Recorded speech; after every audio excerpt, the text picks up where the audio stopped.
On voit aujourd'hui aussi que beaucoup de joueurs ont des problématiques liées au mental. Alors, je vais être très clair là-dessus. Vous savez, le football, pour moi, c'est vraiment mon avis et d'autres pourront être d'accord et d'autres pourront ne pas être d'accord, mais le football, pour moi, c'est 80% là.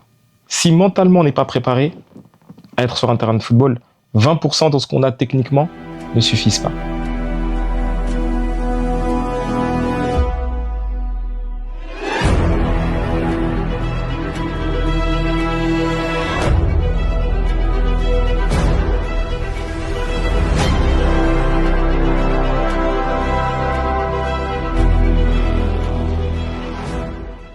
Bienvenue dans un nouvel épisode de Lumière. Donc dans ce nouvel épisode, nous allons recevoir une personne qui ne démérite surtout pas de ce qu'elle fait, avec un parcours tellement inspirant. Mais avant de commencer, je vais vous demander à tous de vous abonner. Et d'ailleurs, je vous remercie énormément parce qu'on commence à être suivi de plus en plus. On reçoit énormément de messages et on commence à trier carrément les messages pour vous recevoir au fur et à mesure. Donc un grand merci. N'hésitez surtout pas à partager, à commenter, mais surtout à vous abonner. Donc un grand merci à vous tous. Donc nous allons recevoir une personne au talent incroyable, qui a eu un parcours tellement atypique. Et donc pour ce faire, nous allons recevoir Monsieur Nathan Djangui. Comment allez-vous? Ouais, je vais très bien, je me porte bien. Dieu merci, toujours pareil. Je me sens bien dans ma vie à l'heure actuelle. C'est toujours plaisant d'entendre ça. Alors, Nathan, du coup, aujourd'hui, on te reçoit sur le plateau de Lumière, plus précisément. Donc, le concept est très simple. On le rappelle au fur et à mesure des invités que nous recevons. Donc, c'est d'inviter des personnes qui contribuent énormément dans leur quotidien et qui ont à cœur de partager leur expérience, leur vécu, au travers de leur professionnalisme, mais également au travers, finalement, de leur personne en elle-même. Parce que ce qu'il faut savoir, c'est que vous êtes toutes des lumières. Et ça, il faut le rappeler. C'est vous qui faites vivre ce média. C'est vous qui faites vivre, on va dire, les personnes dans votre quotidien, et c'est par vous qu'énormément de choses passent. Et je pense que ce concept doit avant tout vous mettre en lumière, d'où le fait de vous recevoir, peu importe les origines, peu importe les nationalités, peu importe la couleur de peau. Et donc c'est un honneur vraiment de te recevoir aujourd'hui. C'est avec plaisir. En tout cas, moi, je suis content d'être là. Je pense que c'est une opportunité de transmettre aux jeunes certaines valeurs, certains principes, et aussi un parcours. Moi, j'ai un parcours très atypique, où j'ai connu beaucoup de choses. Je pense que même les gens avec qui j'ai grandi ne sont pas au courant de tout. Et je pense que cette interview va aider à ce que on puisse mettre en lumière beaucoup de choses, et détail par détail. Et je pense que ça va inspirer pas mal de jeunes. Et j'espère que ça va aider certaines personnes à pouvoir comprendre le milieu du football, parce que c'est un milieu qui est très, très, très, très difficile. Donc, est-ce que tu pourrais te présenter, Nathan Djangui, s'il te plaît? Alors, moi, je m'appelle Nathan Djangui. Je suis né le 2 novembre 95, donc à Brou-sur-Chantraine. Donc, moi, j'ai grandi dans la ville de Lagny-sur-Marne. Donc, voilà. Au niveau du football, je joue au poste de milieu offensif. Voilà. Donc, j'ai commencé le football, moi, à Lagny-sur-Marne. J'avais 5-6 ans. Donc, c'était mon premier club. Donc, c'est le club de ma ville. Et j'ai évolué. J'ai joué à Lagny jusqu'en Benjamin première année. Suite à cela, je suis parti à Vers-sur-Marne. Donc à Vers-sur-Marne, j'ai été champion de critérium régional. Donc il y a très peu de clubs amateurs qui ont réalisé cette performance. On a été champion face au PSG. Donc à ce moment-là, le PSG avait mis un petit peu l'œil sur moi. Donc j'ai fait Clairefontaine juste après. Donc après, j'ai intégré le PSG pendant 3 ans. Au PSG, j'ai vu beaucoup de choses. J'ai croisé pas mal de personnes connues avec qui je suis en contact. C'est des amis aujourd'hui. Bon, je vais éviter de donner certains noms parce que bon, c'est des personnes qui aujourd'hui, on peut pas utiliser leur nom comme ça, mais je pense que les gens comprendront vite qui sont ces personnes. Et ça a été un véritable apprentissage parce que au PSG, on doit avoir une certaine exigence. On n'accepte pas l'à peu près. Et ça, c'est quelque chose honnêtement, de très prenant mentalement pour un enfant de 13 ans qui veut jouer au football à la base pour le plaisir. Et de voir une telle exigence, on te traite comme si tu étais un professionnel, c'est vrai que ça n'a pas toujours été facile. Des fois, je rentrais à la maison, je pleurais. C'est des choses que les gens ne voient pas. Mais moi, j'ai eu mon grand frère Werner, à qui je dis un grand merci aujourd'hui. Je pense qu'il le verra, cette interview. Il m'a beaucoup soutenu. Ma mère m'a beaucoup soutenu. Mes parents m'ont beaucoup soutenu. Je remercie aussi les gens de ma ville, parce qu'il y a quand même certaines personnes de ma ville qui me poussaient à ne pas lâcher. Mais c'est vrai que psychologiquement, je dois le reconnaître, si je suis honnête, parce que je suis venu en toute sincérité, ça a été compliqué. J'ai pensé beaucoup de fois à arrêter. Oh. À arrêter parce que c'était une pression psychologique énorme. C'est pour ça que j'encourage toutes les familles qui ont des enfants qui jouent au foot, encouragez-les. Parce que c'est un milieu qui est très, très, très compliqué. Et c'est un milieu où il n'y a pas de place pour la faiblesse. On ne vous laisse pas de place pour ça. Donc ça veut dire que dans l'accompagnement des enfants, ça ne sert à rien de leur mettre la pression, il faut les laisser jouer. Moi, ma mère et mes parents, quand ils venaient voir les matchs, ils me laissaient jouer. Mais c'est vrai qu'il y a une certaine gestion à avoir là-dessus. Parce qu'il y a beaucoup d'enfants qui sont très talentueux. On se pose des fois la question pourquoi ils réussissent pas. Mais des fois, il y a des aspects qui sont extérieurs du football qui font qu'ils réussissent pas. Donc voilà. Après, j'ai un parcours franchement très très atypique dans le sens où après le PSG, je suis revenu dans un club amateur à Brétigny en 17 nationaux. Donc j'ai fait une année. Bon, en tout cas, j'ai un grand respect pour Brétigny parce que ils m'ont tendu la main dans une phase difficile. Parce que quand on sort du PSG, on se pose beaucoup de questions. Est-ce que je vais réussir à rebondir? Quel va être mon avenir? Est-ce que j'ai encore envie d'aller au haut niveau? Mais moi, je me suis battu. Mon frère m'encourageait beaucoup à ne pas lâcher, avoir de la résilience, avoir du caractère. Donc j'ai été faire une année en 17 nationaux. D'ailleurs, un grand merci à mon père parce qu'il m'a suivi toute cette année. Mon père, il avait changé ses horaires de travail pour me suivre. Donc je me rappelle à l'époque, on allait jusqu'à Calais. Pour ceux qui connaissent Calais, Calais c'est en haut de la France, c'est tout en haut de la France, donc c'est super loin. On se levait à des 6h du matin, on rentrait à la maison à des 20h, 21h, alors que mon père le lendemain il devait aller au travail. Donc ça, je suis très ému parce que c'était pas facile pour mon père. Il s'est beaucoup investi et aujourd'hui j'ai beaucoup de respect aujourd'hui pour lui parce que moi étant enfant je comprenais pas. J'étais peut-être des fois un petit peu ingrat, mais mon père il m'a beaucoup aidé dans cette période parce qu'après ça j'ai re-signé en centre de formation à Amiens. Donc là, je suis allé à Amiens. Et c'est dans cette période-là que je suis devenu international congolais. Et là, je me suis ouvert pas mal de portes. Mais comme on va le voir au fur et à mesure de l'interview, c'est là où j'aurais dû peut-être avoir un certain entourage professionnel pour pouvoir avoir un accompagnement qui allait me permettre de franchir pas mal d'étapes. C'est vraiment, comme on l'a dit, un parcours très atypique, où on voit notamment que tu as eu des responsabilités très tôt.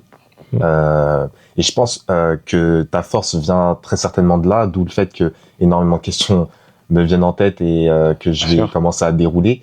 Mais on va se centrer surtout avant tout sur l'enfant que tu étais autrefois. Ce paradoxe entre le fait d'être un enfant et de vivre une expérience d'adulte, comment est-ce que tu l'as vécu personnellement, intérieurement? C'est très difficile.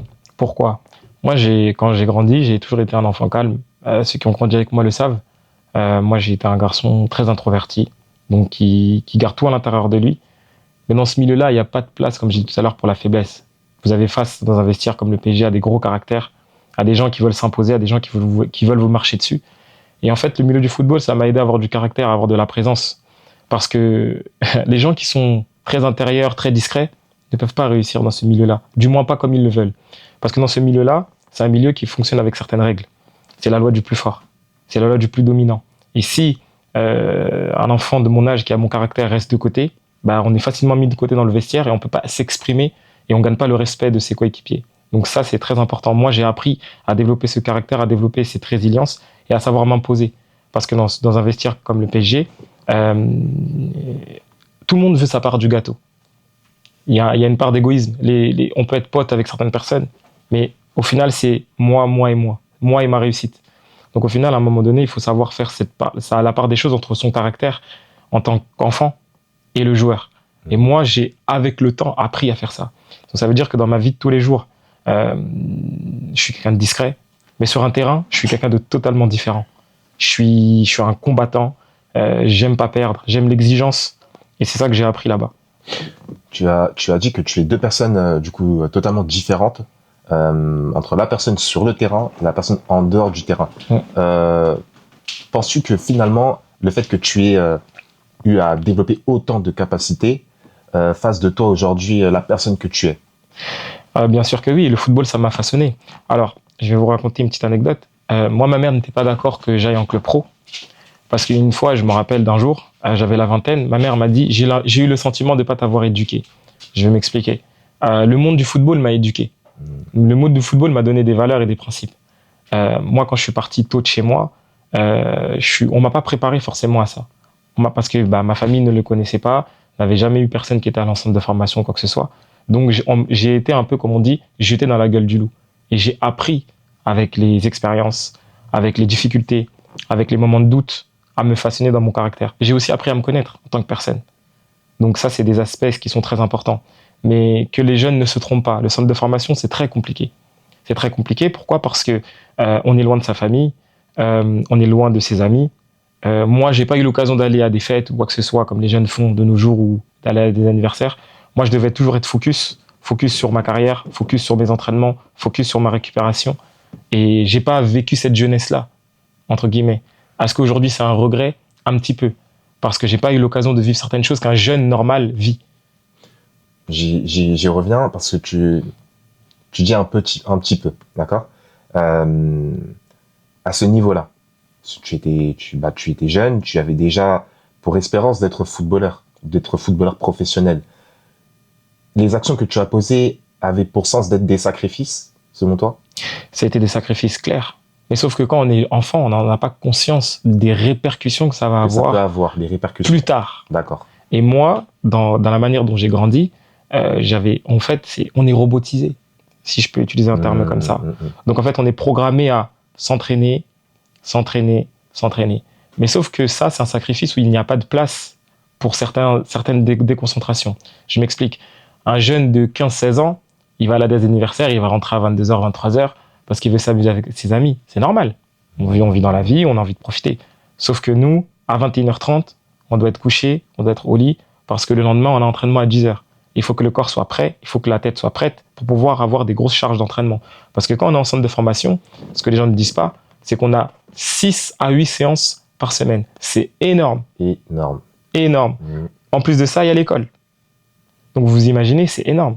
Et ça conditionne parfois une charge mentale qui est difficile. Il y a beaucoup de gens en centre de formation qui souffrent de dépression. Il y a beaucoup de gens en centre de formation qui lâchent et qui, quand ils retournent dans leur quartier, ils deviennent complètement fous. Pourquoi ? Parce qu'ils n'ont pas cet accompagnement à côté.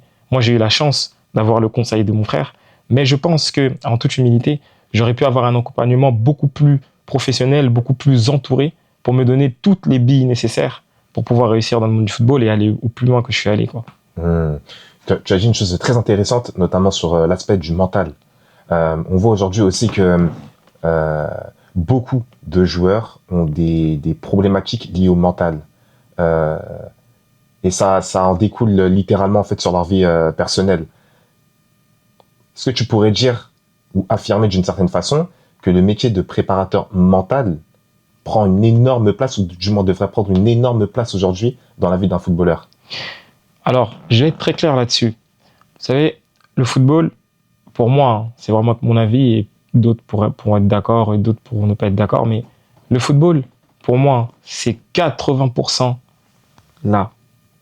Pourquoi ? Vous savez, des fois, quand on joue au football, si mentalement on n'est pas préparé à être sur un terrain de football, 20% de ce qu'on a techniquement ne suffisent pas.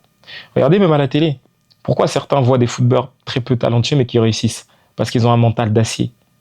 Ils ont un mental d'acier. Ils savent faire une chose, mais ce qu'ils vont faire, ils vont le faire tellement bien que tout le reste déroule.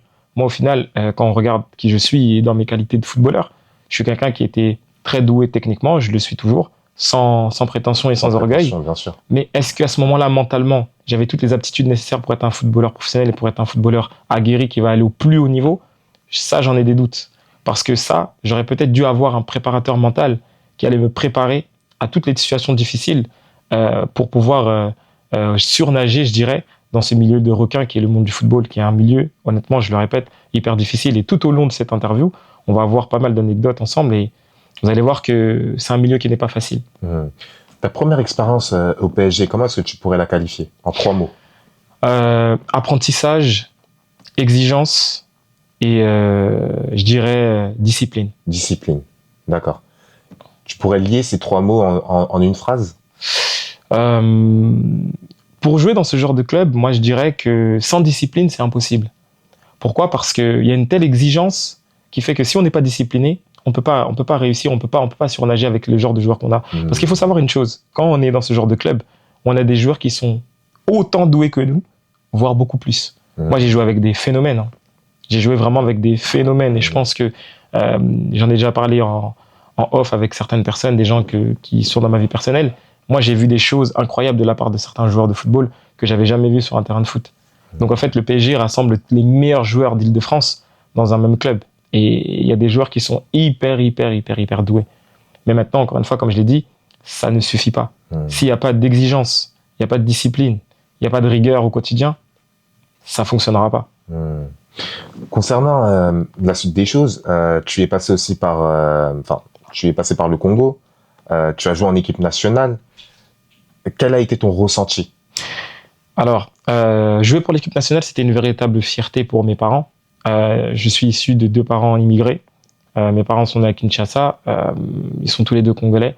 La première fois que j'ai annoncé à mon père que je devais aller en sélection nationale, il était hyper fier. Maintenant, il y a eu cette phase aussi de difficulté. Pourquoi? Moi, à l'époque, quand j'ai intégré la sélection nationale, j'avais 17 ans. J'étais à Bretigny, donc en partance pour Amiens. Et là, j'ai connu ma première convocation pour un RDC Luxembourg, si mes souvenirs sont bons, avec la U19. Donc j'étais surclassé. D'accord, dès la U19. Dès la U19. D'accord. J'ai été accueilli dans le groupe de manière normale. Mais vous savez, quand on va dans ce genre de milieu-là qui est le football et à un certain niveau, on va pas vous donner votre place comme ça.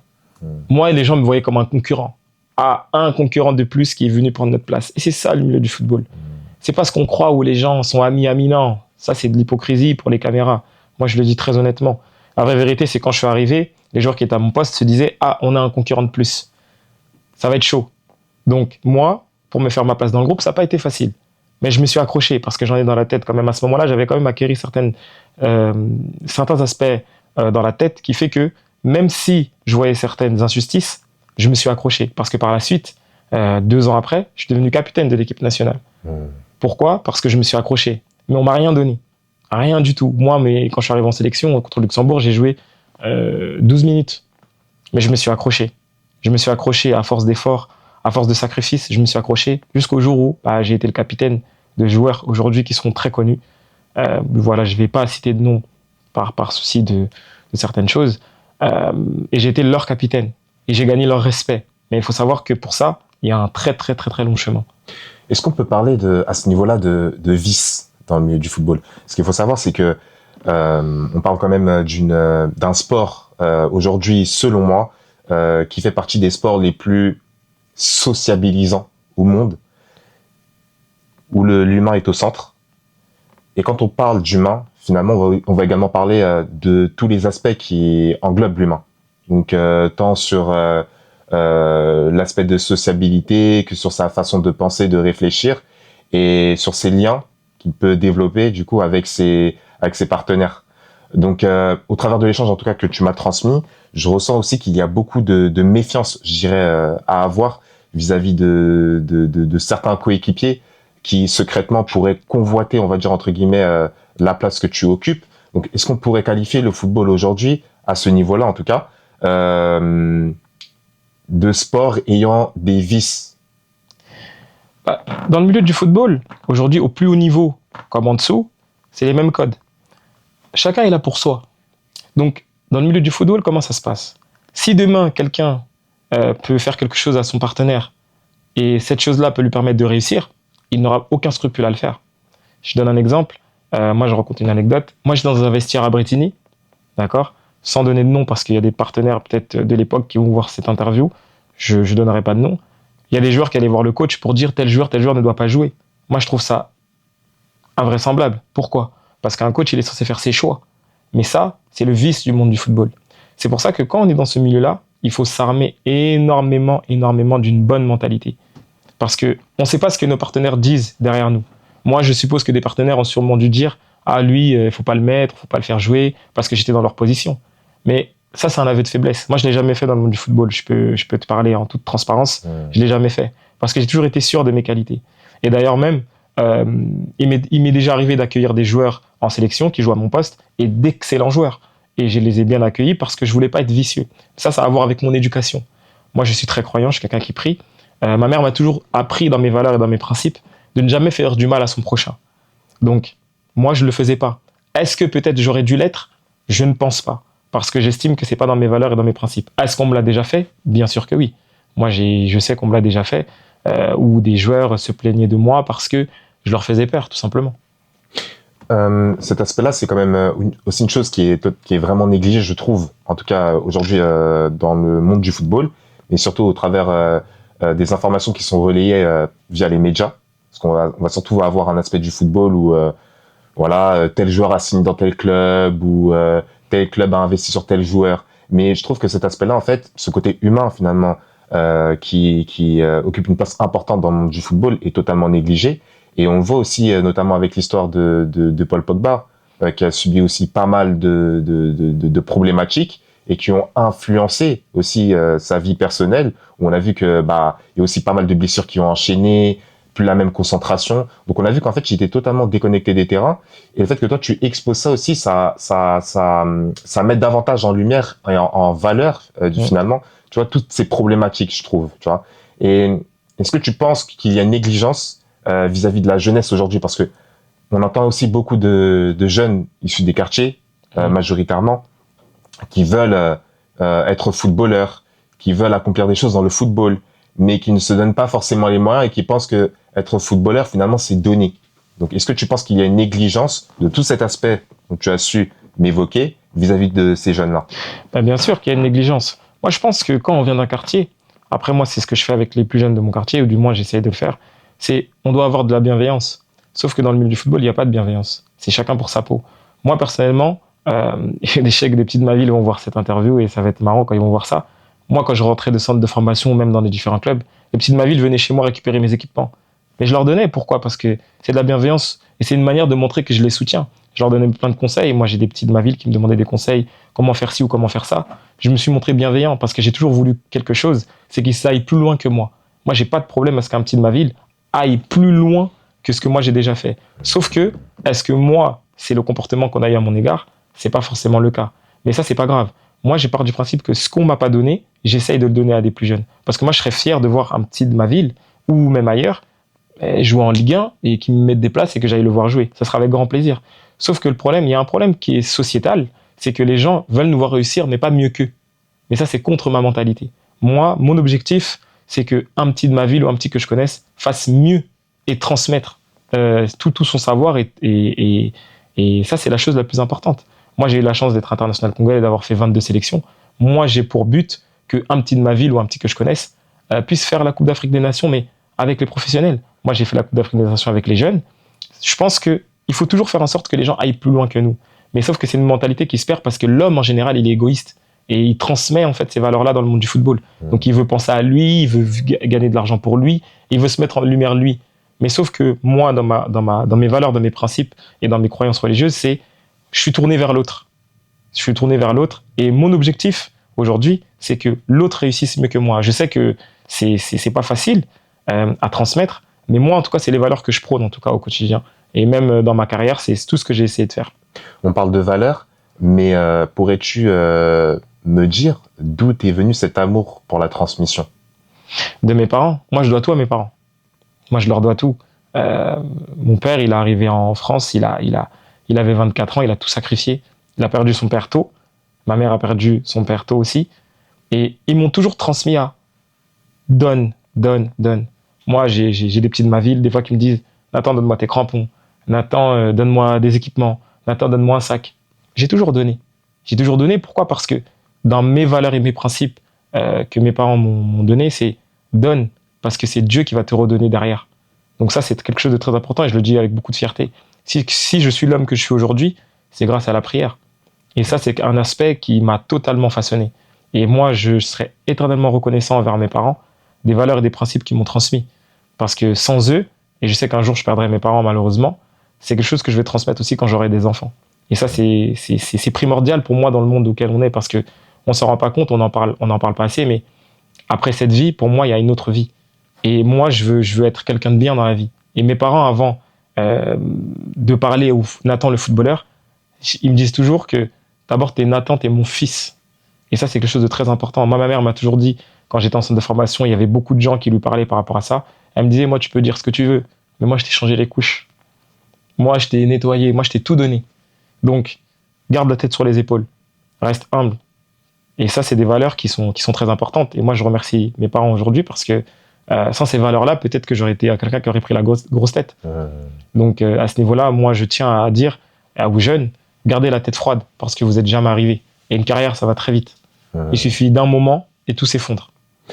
Donc, au travers de ce que tu viens de me dire, on voit la place qu'a occupé tes parents dans la transmission, mais surtout aussi dans les efforts et les sacrifices qu'ils ont pu faire pour que tu puisses quand même arriver à un certain niveau.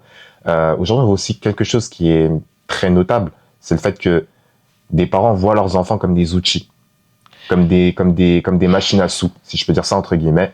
Quel serait ton rapport vis-à-vis de tes enfants concernant le football si l'un de tes enfants serait amené à vouloir être footballeur? Je veux pas que mon fils fasse du foot. Intéressant. Je veux pas. Je peux expliquer pourquoi, je vais m'expliquer. C'est un milieu où moi, on me voyait comme une marchandise. Mais une fois que j'étais plus dans le circuit parce que j'avais connu certaines blessures, il y a même une année où j'avais pas de club, c'était en 2014, quand j'avais signé un contrat pro de 3 ans à Maritimo Funchal. L'année d'après, j'ai pas eu de club parce qu'en fait, mon contrat a été annulé à cause des droits de formation que mon club à Maritimo avait refusé de payer à Amiens. Donc Amiens avait demandé 400 000 euros de droits de formation, ça il faut le savoir. Donc le club en question avait dit, on le connaît pas, il vient de signer pro, on peut pas payer autant pour un joueur qu'on connaît peu au final, parce que j'avais fait un essai de 3 jours qui avait été concluant. Les agents m'avaient abandonné. Je sais pas si je peux dire ce genre de terme, mais je sais pas si c'était une mini-dépression, mais ça y ressemble. Moi, je me levais à des 14 heures, j'avais pas envie de me lever. C'est ma mère qui me réveillait, qui me disait va t'entraîner, va faire ci, va faire ça. Moi, j'avais pas envie. J'étais touché mentalement, très touché. J'avais l'impression même que j'étais plus le même. Et ça, c'est des choses qui sont difficiles, qui sont très très difficiles. Et je vais revenir au vice des parents. Aimez vos enfants pour ce qu'ils sont et arrêtez d'aimer vos enfants pour ce qu'ils peuvent vous apporter. Vous savez, moi, mes parents, mon père, aujourd'hui, il n'a pas changé de comportement sous prétexte que j'ai pas joué la Ligue des Champions ou j'ai pas été en Ligue 1, même si j'ai joué à un niveau plutôt respectable. Et non, il m'en veut, il est toujours le même. Donc, le même parent que je voyais il y a 10 ans qui me suivait partout, c'est le même. Aujourd'hui, je participe à la CAN de Hani. Mon père, il vient regarder les matchs comme il le faisait avant. Preuve, aujourd'hui, j'ai 30 ans. Preuve que son amour pour son fils n'a pas changé. Ma mère, elle a continué à être la même personne, même si j'ai grandi. Et c'est là que je vois que j'ai eu de très très bons parents. Le seul regret que j'ai par rapport à ma carrière, c'est juste pour mes parents. C'est même pas pour moi en soi. Le seul regret que j'ai, c'est pour mes parents. Donc avec le peu que j'ai, j'essaie d'aider mes parents pour leur dire merci pour votre sacrifice. Mais aujourd'hui, il y a beaucoup de parents qui voient leur enfant comme une machine à sous. Moi, j'ai pas envie que mon fils il fasse du foot. J'en ai pas envie. Mais si demain il me dit, papa, j'ai vraiment envie de faire ça parce qu'il va apprendre que j'ai une petite carrière plutôt respectable, avec tout le respect que je me dois, je l'accompagnerai. Mais je connais le vice de ce milieu. Donc moi, je pourrais beaucoup plus l'aiguiser parce que je sais ce que j'ai vécu. Donc ça va être quelque chose d'important. Mais de moi-même, je ne pousserai pas mon enfant à faire du foot. Non, pas du tout. Comment qualifierais-tu ton parcours entre ces transitions, je dirais ces phases de chute où tu t'es relevé? Comment est-ce que tu qualifierais ton parcours? Moi, je qualifierais mon parcours comme quelque chose de... Comment je peux dire ça? Moi, je dirais, c'est un parcours qui est respectable. Mais honnêtement, si je dois être honnête avec moi, j'ai aussi fait des mauvais choix. Je dois être honnête aussi là-dessus. Parce que dans mon parcours, j'ai choisi de travailler avec certaines personnes, mais ce n'étaient pas forcément des personnes qui étaient bienveillantes à mon sujet. C'était des personnes qui voulaient juste tirer profit de certaines qualités que j'avais. Donc, j'ai travaillé avec des agents, donc je tairai le nom aussi, pas de souci, parce que voilà, je veux pas avoir de représailles derrière, parce que c'est un agent qui est assez connu. Moi, j'ai travaillé avec un agent quand j'étais à Boulogne-Billancourt, en National 2, qui m'a promis mondes et merveilles, qui m'a promis la Ligue 2, qui m'a dit, voilà, il y a tel club qui te suit, patati patata, mais qui n'a pas tenu ses promesses. En fait, mon parcours, moi, je le définirais comme, je dirais un seul mot, dommage. Dommage parce que je pense que j'aurais pu aller beaucoup plus haut que ça si j'avais fait des bons choix. Parce que ça aussi, je dois être honnête. Ma famille et moi, on n'a pas toujours fait les bons choix de personnes à me représenter. Et je pense que dans le milieu du football, il faut faire attention à ce que les gens nous disent il faut surtout regarder ce que les gens font. Il y a des agents qui parlent beaucoup, mais qui font peu. Il y a des agents qui parlent peu, mais qui font beaucoup. Donc, à ce niveau-là, je pense que j'ai des regrets aussi, je dois être honnête. Mais aujourd'hui, comme ma mère me dit toujours, tu dois plus vivre dans les regrets. Parce que ma mère pense que un de mes enfants va faire mieux que moi dans ce domaine-là, même si moi je veux pas. Parce que ma mère, elle me dit toujours que fils, ça veut dire prolongation d'eux. Donc elle estime que le talent que j'ai eu, elle estime que peut-être ma prolongation va faire en sorte de rattraper ce que moi, j'ai peut-être pas su faire. C'est intéressant ce que tu viens de dire, parce que comme ta mère te l'a enseigné, le fait que on appelle une personne fils, en tout cas sa progéniture fils, prolongation d'eux, ça laisse supposer aussi d'une certaine façon que ton enfant serait amené à récupérer ce que toi, tu as d'une certaine façon dû abandonner, si je peux dire ça d'une certaine façon. Bien sûr. Dû abandonner pour des raisons X et Y, mais en tout cas des raisons qui étaient valables. Moi, en tout cas, je souhaite réellement à l'un de tes enfants de pouvoir poursuivre ce rêve-là, parce que d'une certaine manière, en tant que parent, la plus belle des choses qu'on puisse vouloir pour son enfant, c'est sa réussite. Et l'inachevé de notre vie, finalement. Voir ton enfant réussir là où toi, tu t'es arrêté. Parce qu'on peut pas appeler notre parcours échec, finalement.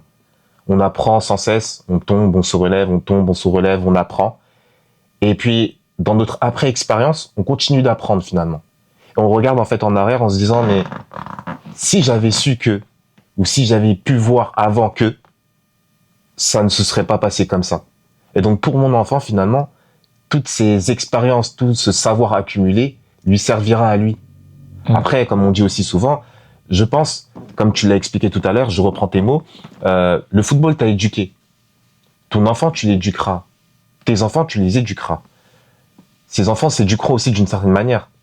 C'est-à-dire que ton fils ou ta fille aussi, hein, qui pourrait faire du football aussi, sera amené à expérimenter du coup ce beau sport, sans mentir, aura les conseils de papa, mais aura aussi son expérience.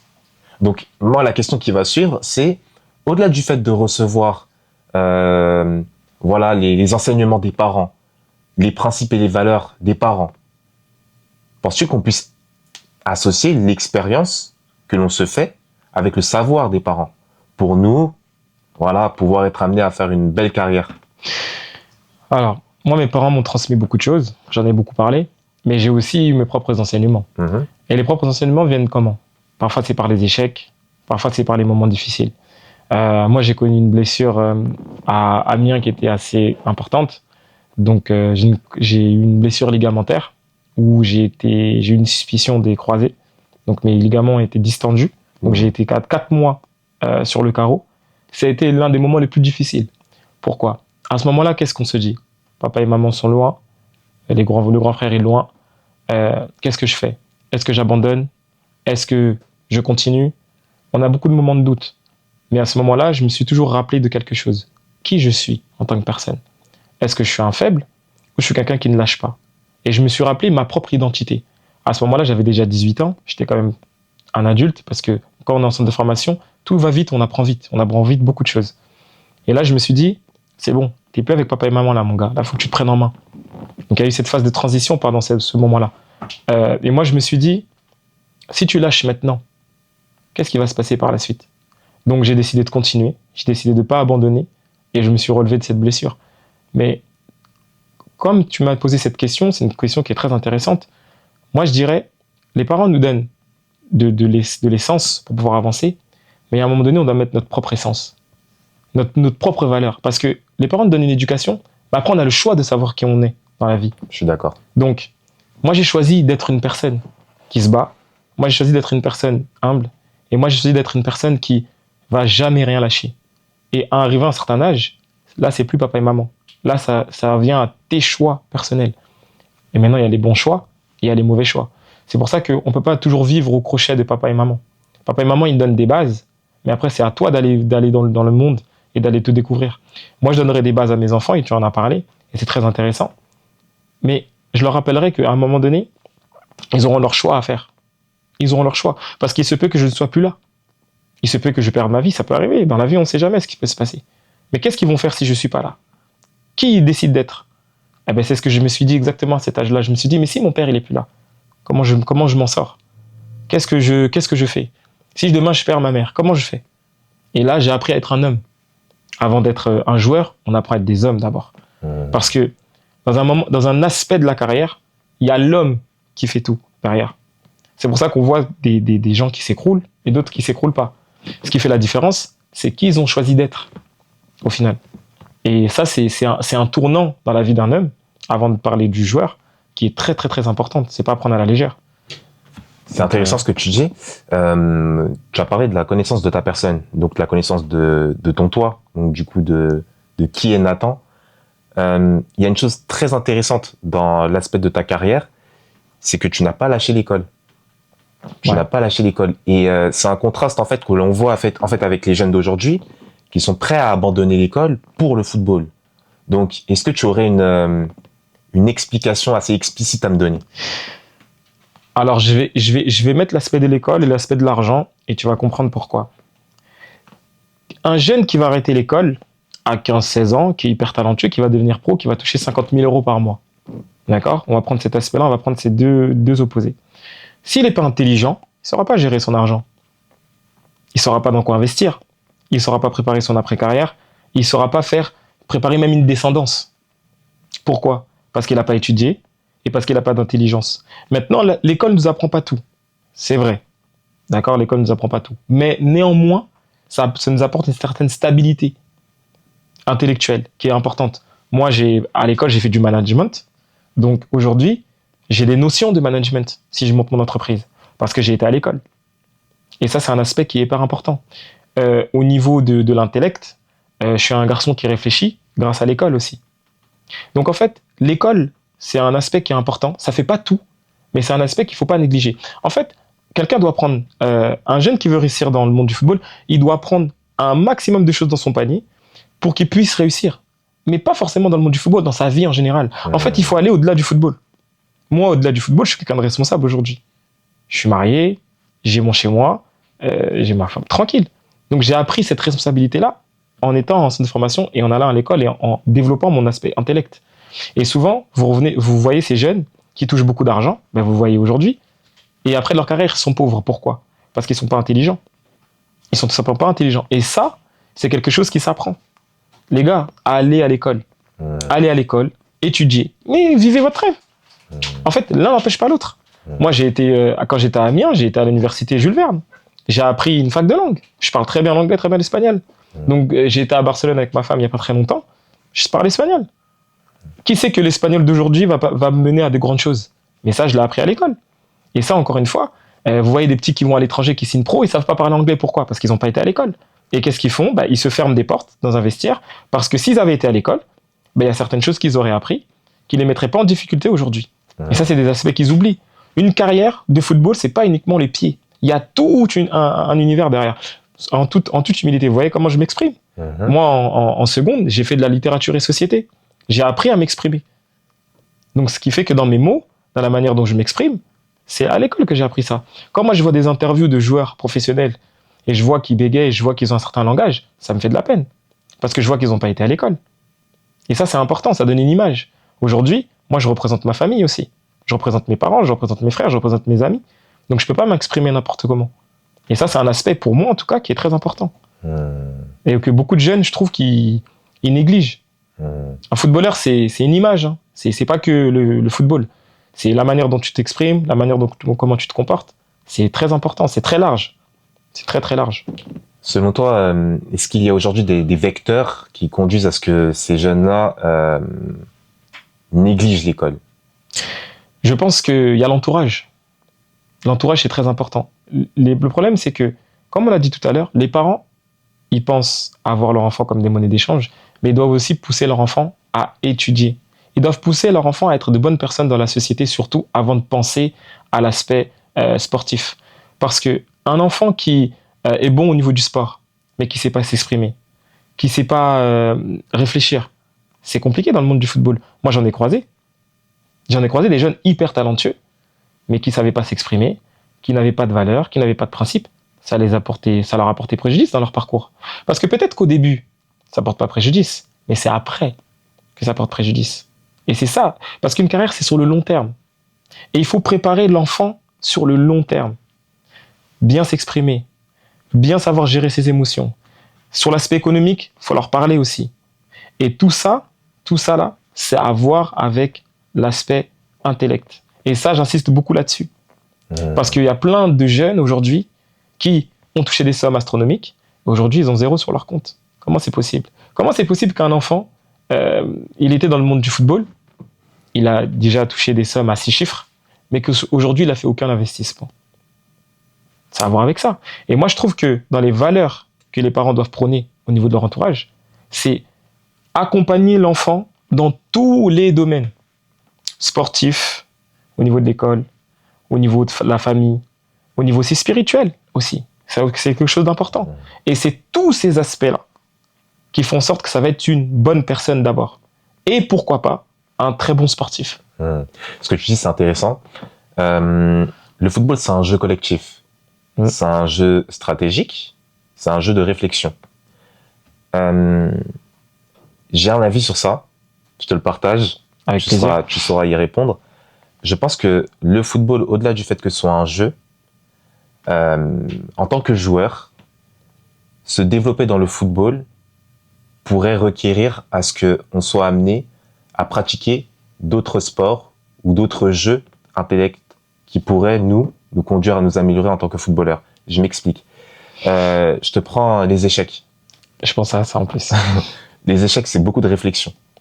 C'est une stratégie à adopter de façon à pouvoir être échequé mat, du moins. J'ai moi-même en fait été amené à beaucoup étudier en fait parce que du coup je faisais du foot aussi au quartier et j'analysais aussi beaucoup le comportement des personnes qui étaient dans mon équipe ou qui étaient dans l'équipe adverse et leur manière en fait de réagir dans certaines situations. Et j'en ai fait une certaine conclusion. Tu me diras si elle est fausse. La personnalité d'un joueur influe sur son jeu. C'est-à-dire qu'une personne qui est très extravertie, tu vas le ressentir dans son jeu. Une personne qui ne réfléchit pas beaucoup, tu vas le ressentir dans son jeu. Une personne qui réfléchit énormément, tu vas le ressentir dans son jeu. Une personne qui est d'aspect très donnant-donnant, c'est-à-dire qui a vraiment le cœur sur la main, tu vas le ressentir dans son jeu.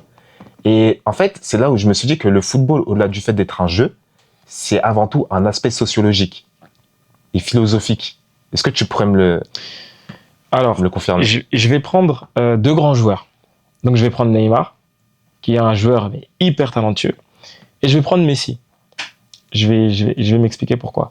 Quand on regarde Neymar, on voit que c'est quelqu'un d'impulsif, d'extraverti, qui aime la lumière. Quand on regarde Messi, on voit un véritable stratège. Messi ne fait jamais rien sans analyser la situation. Et pourquoi il a toujours un coup d'avance? Parce que ça commence là. C'est pour moi le plus grand joueur de tous les temps. Pourquoi? Parce que c'est celui qui réfléchit le mieux sur un terrain de football. Moi, j'ai analysé ce joueur-là de manière différente. Messi, c'est quelqu'un qui a un coup d'avance. Pourquoi? Parce qu'il a cet aspect réflexion sur le terrain. Et ça a à voir avec sur le fait que dans sa vie de tous les jours, ça se voit que c'est quelqu'un qui ne fait pas des choix par impulsivité. C'est quelqu'un qui réfléchit toujours avant de pouvoir choisir. Et pour moi, dans le football, il y a des joueurs qui sont très talentueux, mais qui ne réfléchissent pas.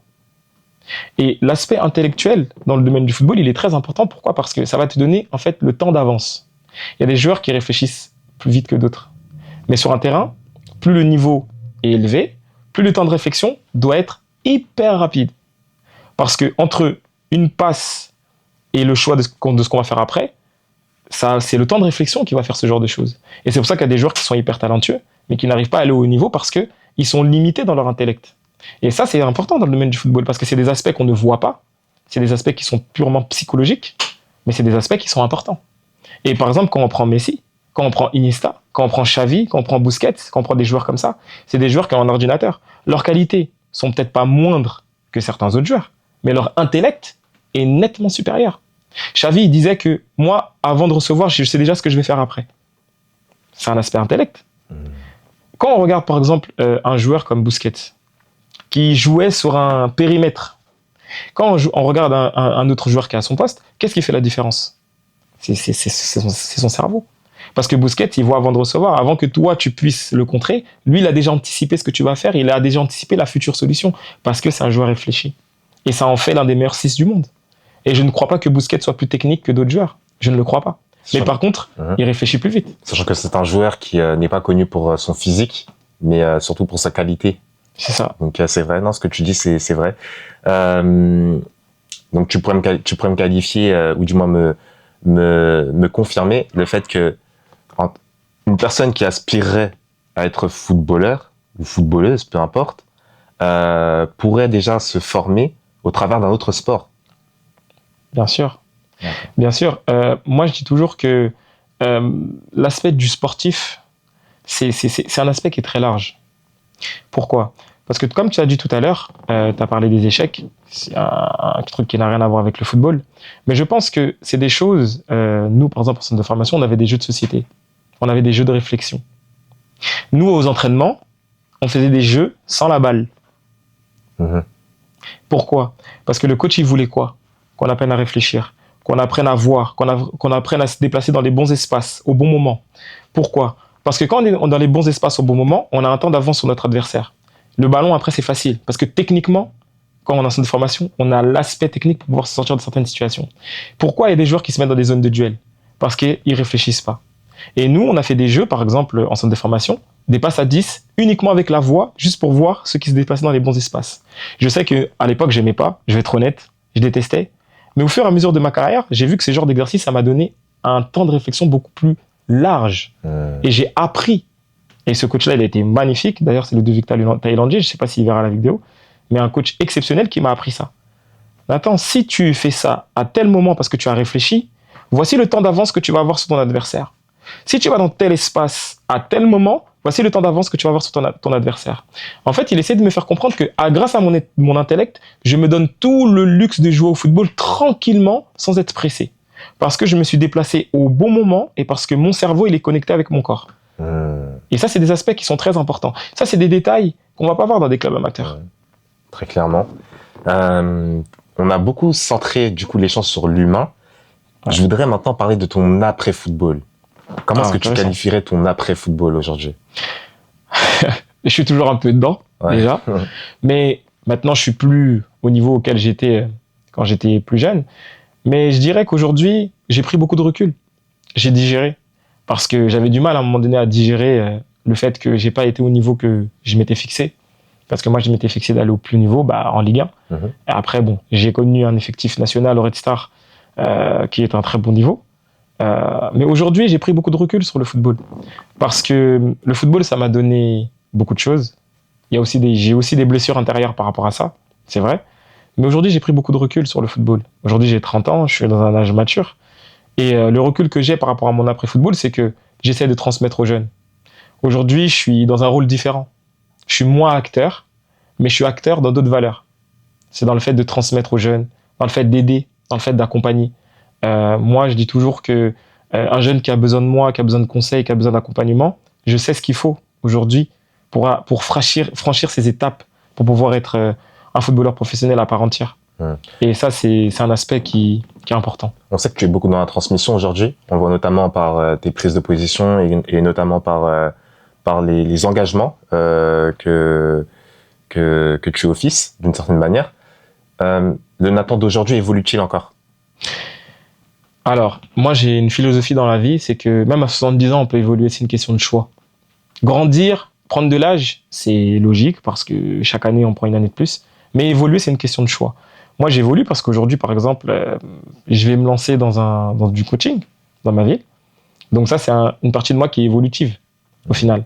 Parce que j'ai été acteur sur le terrain, je le suis encore un petit peu à côté, mais maintenant, là, j'ai envie de passer dans l'étape du dessus, c'est ce que j'ai appris, je vais maintenant le donner. Et ça, c'est un Nathan qui a évolué. Parce qu'il y a quelques années, quand on parlait de ça, je voulais pas en entendre parler. Donc ça, c'est un aspect qui est évolutif. Moi, j'ai des grands rêves par rapport au monde du football. Bon, je vais peut-être pas tout dire ici, mais moi, demain, si je peux avoir mon club, ça serait je serais content. Je serais content. Donc ça, c'est un Nathan évolutif. C'est un Nathan qui a compris que le football, c'est pas juste être footballeur sur le terrain. Non, le football, c'est beaucoup plus que ça. Le sport, c'est en moi. Donc, coacher, manager, ça fait partie du football. Donc, j'ai appris à me redécouvrir au final. La transmission que tu exerces vis-à-vis du coup des plus jeunes, parce que c'est très centré sur les jeunes, Je vois aussi par tes prises de position, encore une nouvelle fois, je me suis répété, c'est vrai. L'axe-tu, pardon, sur le côté humain avant tout, via la transmission de tes parents, que tu as amené aujourd'hui à retransmettre en fait à ces jeunes-là? Pour moi, l'humain, avant le sportif, il fait beaucoup de choses. Je vais donner un exemple. Quand on est dans le milieu du football et on est dans un vestiaire et que certaines choses se passent, c'est l'humain, c'est qui on est qui va montrer certaines choses à un moment donné. Et pour moi, l'humain, c'est l'aspect le plus important. Moi, demain, en tant que coach, je serai très axé sur l'humain avant le joueur. Parce que l'humain, dans les moments difficiles, c'est qui il est qui va faire en sorte qu'on va sortir de certaines situations. Et pour moi, c'est super important. Je préfère mettre un joueur qui est peut-être humainement bon et au niveau du terrain bon que mettre un joueur qui est humainement très mauvais et nocif pour mon vestiaire, mais techniquement super doué. Parce que à terme, il va finir par nuire dans mon vestiaire. Et moi, c'est ce que j'ai vu dans ma carrière. J'ai connu des équipes où on avait des joueurs exceptionnels. Mais qu'est-ce qui a fait en sorte qu'on n'a pas été champion de certaines choses? L'humain. L'ego. Et quand l'ego rentre en ligne de mire, c'est compliqué. C'est très compliqué. On va prendre un exemple aujourd'hui dans le monde du football pour illustrer tout ça. On va prendre le Real de Madrid. Vous voyez les joueurs du Real de Madrid? Kylian Mbappé, Vinicius, des joueurs hyper talentueux. Les meilleurs au monde, on est d'accord. Mais qu'est-ce qui fait que ça tue leur vestiaire? L'humain. L'humain. Parce que je ne crois pas qu'à Barcelone, il y ait des meilleurs joueurs qu'au Real de Madrid. Je ne le crois pas. Mais par contre, l'humain fait que ça peut soit faire porter un vestiaire, soit le détruire. C'est très intéressant, en fait, ce contraste que tu donnes là. Prévois-tu un système de mentorat pour les plus jeunes? J'estime pas avoir la science infuse pour parler de mentorat, mais je pense que ça doit être quelque chose qui est naturel. On n'a pas besoin d'avoir une casquette. Je pense pas. Moi, je suis pas trop dans ces trucs-là, dans ces protocoles, etc. Moi, j'estime qu'un jeune qui me contacte n'importe où et qui a besoin de quelque chose, je me dois de me montrer disponible en tant que grand frère pour l'accompagner. Ça, c'est mon devoir. Pourquoi? Parce que des aînés à moi l'ont fait aussi pour moi, dans une certaine mesure. Et je me dois d'être reconnaissant. Et je me dois de continuer cette passerelle-là. Donc dire, toi, je m'occupe de toi de manière officielle, j'en ai pas forcément besoin. Moi, je dis toujours que si un jeune a besoin de moi, il sait où me trouver. Et je me dois d'être disponible. Moi, je suis très accessible, même si je suis quelqu'un d'introverti. Mais moi, pour moi, c'est un devoir. C'est quelque chose de naturel chez moi. J'ai pas besoin de forcer, j'ai pas besoin qu'on me donne un cadre, j'ai même pas besoin qu'on me paye, en final. C'est quelque chose que je fais naturellement. Donc, moi, je veux garder cet aspect cœur à cœur. Ça, c'est important pour moi. Peut-être les gens ne seront pas d'accord, mais c'est ma manière de voir les choses. Et je défends ma cause. Donc, voilà. Et ta plus grande espérance pour le futur, on va dire, de ces jeunes-là, qui souhaiteraient exercer dans le football? Moi, ma plus grande espérance, c'est déjà, ça va être surprenant ce que je vais dire en premier, c'est que ce soit des gens bien déjà, dans la vie, avant de penser être bien au niveau du sportif. Déjà qu'ils soient des gens bien dans la vie. Parce qu'il faut savoir une chose, le monde du football vous oublie vite. Le monde du football, quand on est là, tout le monde pense à vous. Mais une fois que vous sortez du circuit, on vous oublie. Vous n'êtes plus personne. Pourquoi? Parce que d'autres personnes arrivent. Regardez aujourd'hui. Kylian Mbappé, c'était en 2010, c'était le joueur montant. Aujourd'hui, il y a Lamine Yamal. On parle plus de Kylian Mbappé. Montre qu'on vous oublie, au final. Donc, au final, il faut, dans ce milieu-là, ce qu'il faut faire, c'est qu'il faut garder la tête sur les épaules. C'est le plus important. Et ce que moi, je souhaite pour ces jeunes, c'est qu'ils aillent au plus haut niveau, mais qu'ils n'oublient pas qu'avant tout, ils sont l'enfant de quelqu'un. Déjà de leurs parents. Ils représentent leurs parents, ils représentent leur famille, ils représentent leurs amis. Qui gardent ces valeurs-là, en fait. Et le monde du football, moi, de ce que j'ai vu, c'est que ça a travesti, beaucoup de jeunes. Ça veut dire qu'avec l'argent, avec le succès, avec aussi, je vais le dire, je ne vais pas avoir peur, avec aussi les filles, parce que dans ce milieu-là, il y a beaucoup de choses comme ça aussi, beaucoup de gens ont perdu leurs valeurs et leurs principes. Et beaucoup de gens ont perdu la bonne éducation que leurs parents leur ont donnée. Et qui font que, avant qu'ils percent, c'était des gens bien. Et une fois qu'ils ont percé, qu'ils sont passés de l'autre côté, ils ont changé de comportement. Moi, personnellement, mes amis qui vont voir cette interview-là, ils savent que j'ai pas changé de comportement, même quand j'étais en centre de formation et même quand j'étais dans l'antichambre du monde professionnel. J'ai toujours tenté, du moins je l'espère, à rester la même personne. Et ça, c'est très important. Un dernier mot que tu pourrais prononcer. J'ai une question. En une phrase, est-ce que tu pourrais te parler à ton toi du futur? C'est pas une question facile, mais je vais essayer. À mon moi du futur, qu'est-ce que je lui dirais en une phrase? Bah, je lui dirais franchement, continue d'avoir des rêves, continue d'aller de l'avant, continue de te redécouvrir en tant que personne et continue de ne pas avoir de limites surtout. En fait, dans la vie, il ne faut pas avoir de limites. Il n'y a pas de limite. Quand on se fixe des limites, on est en train de se tuer. Exactement. Donc, moi, je me fixe aucune limite. Aujourd'hui, j'ai peut-être pas été un grand joueur, mais je peux devenir un grand coach, pourquoi pas? C'est vrai. Je peux être un coach professionnel, je peux être un coach en sélection, je peux faire beaucoup de choses. Donc, je me limite pas. Donc, j'ai des grands rêves et puis, c'est Dieu seul qui sait si je vais y arriver ou pas. Mais en tout cas, moi, j'ai des grandes espérances, ça c'est sûr. C'est clair. En tout cas, je te remercie beaucoup, Nathan, pour ce temps accordé, parce qu'on sait que je sais que tu as beaucoup de temps où tu es très occupé et que c'est vraiment compliqué aussi de t'avoir. Ça, c'est clair. Je tiens à le dire devant la caméra. Je sais pas si je dois regarder là ou là. Mais vraiment, c'est un grand merci parce que tu contribues énormément aussi aux jeunes du coup de la ville dans laquelle tu es né. Tu es aussi une voix dans le milieu dans lequel tu es majoritairement. Et on voit qu'il y a en tout cas cet engagement-là que tu as pris à cœur, en tout cas dans ta vie. Et on voit que tu contribues énormément. Et c'est la raison pour laquelle on te retrouve ce concept de lumière, tu vois. Parce que tu es une lumière finalement. Et pour ça, en fait... beaucoup de respect, beaucoup de reconnaissance et un grand merci en tout cas pour les mots que tu as su apporter et qui pour moi feront beaucoup d'écho dans le cœur de chacun. Non, je vais dire un dernier mot. En tout cas, merci à toi de m'avoir reçu. Franchement, j'ai été reçu avec beaucoup d'honneur et beaucoup de respect et ça c'est très important. Et moi, ce que je veux dire pour le mot de la fin, c'est aux jeunes, c'est de ne pas se limiter, de toujours croire en eux. Mais je vais revenir sur un aspect qui m'est cher, c'est écouter votre entourage. Écoutez beaucoup vos parents. Et le plus important, c'est que quand vous êtes sur un terrain de football, prenez du plaisir. Et puis le football, ça reste un jeu avec des enjeux, comme j'ai l'habitude de dire. Exactement.